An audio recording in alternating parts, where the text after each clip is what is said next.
Acts chapter 12.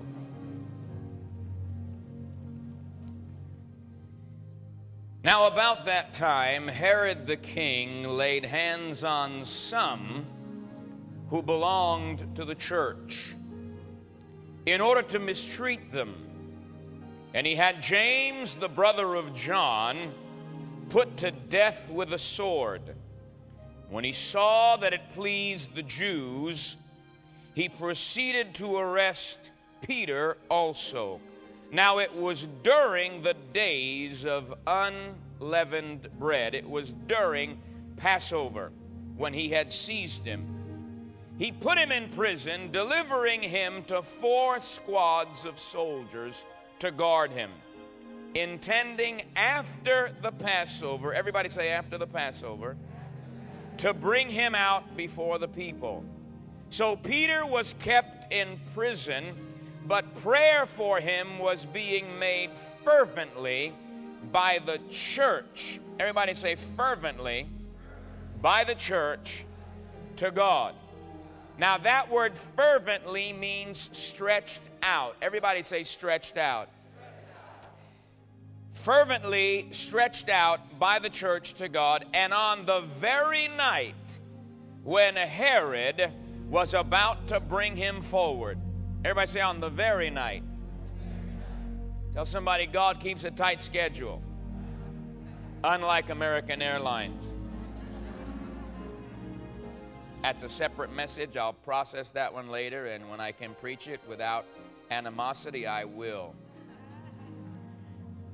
On the very night when Herod was about to bring him forward, Peter was sleeping. On the very night that Herod was about to bring him forward, Peter was sleeping. I'll let you think about that. Between 2 soldiers, bound with 2 chains. In other words, no hope of escape.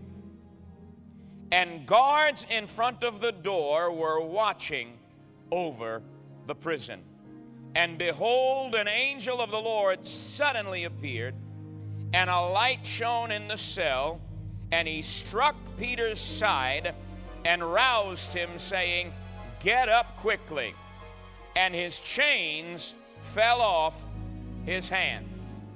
Touch somebody and say, "Ain't no chains holding me." Actually, just say, "holding me." Leave the G off. Say, "Ain't no chains holding me." Ain't no chains holding me. I'm going to shake them off. Come on, say, "I'm going to shake them off." I'm going to learn how to outsmart the enemy in the day of my adversity. You need to understand that faith is always increased in adversity. You don't need faith to knock down Goliath and kill him unless Goliath is messing with your stuff. There would be no need for you to make a declaration to Goliath unless Goliath was wolf-talking you. How many of you know what wolf talk is? See, I grew up in a neighborhood where we called wolf talk, where one guy would say, "Cross over that line, and then we'll talk about it." Or they would say, "Here, take this rock and knock it off my shoulder." That's called wolf talk. They would dare you because you would discover that if you did it, there would be a fight.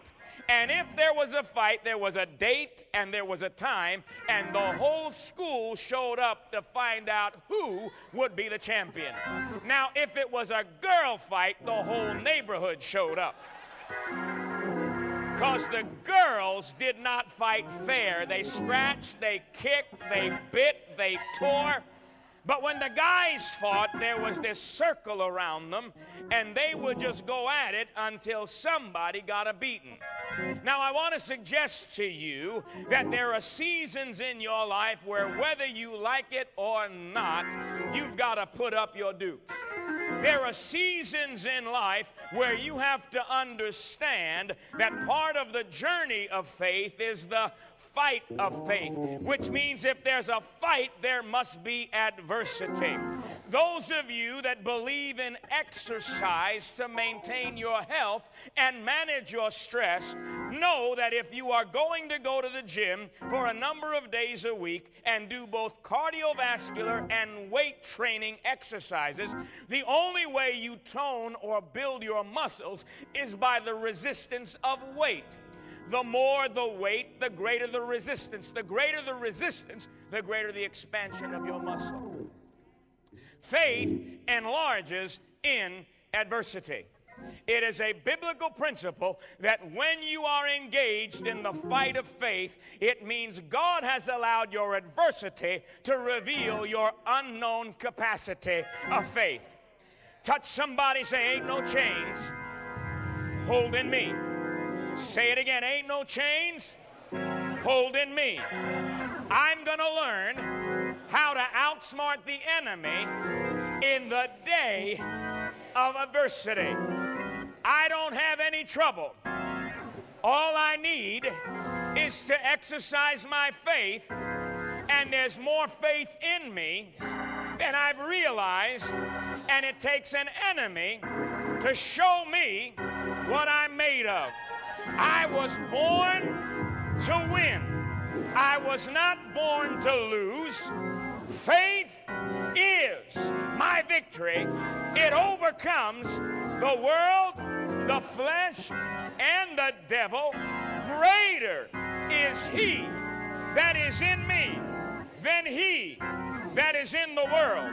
Ain't no chains. Ain't no chains. Come on, ain't no chains holding me. Now you need to ask yourself a question. What are the things that hold you back from moving in unlimited power in God? You know, we could go to a success seminar and we can find out about all our strengths, all our abilities, all our competencies, and you can work on all your strengths all your life and still never succeed at what you want to accomplish. Stay with me. Because the secret to success is to find out what's holding you back and dealing with that. It's called your personal constraint. Everybody say constraint. A constraint is something that holds you back, restricts your movement, and keeps you in check. And every time you try to go somewhere, it's like chains on your right and left that say, you can't do it, you can't do it. There is something everybody wrestles with, and if you will get a hold of this revelation, you will be able to say, ain't no chains holding me. I'm going to learn how to outsmart my enemy in the day of adversity. Adversity has come to reveal my opportunity to unleash my capacity for the power of faith in me. I was born for a good fight, and the only good fight is the one I win.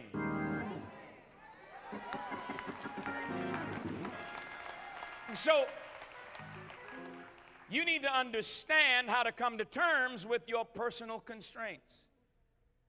Everybody's got at least one. Look at somebody and say, I've observed you long enough.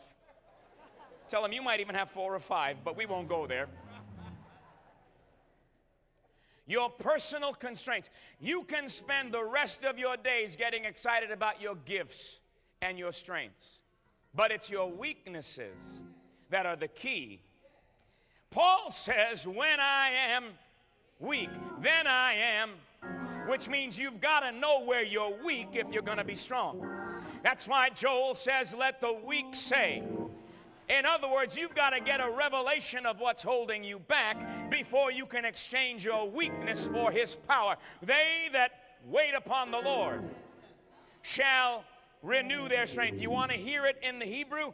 They that exchange their strength for God's strength will be braided to his strength and will mount up with wings as eagles.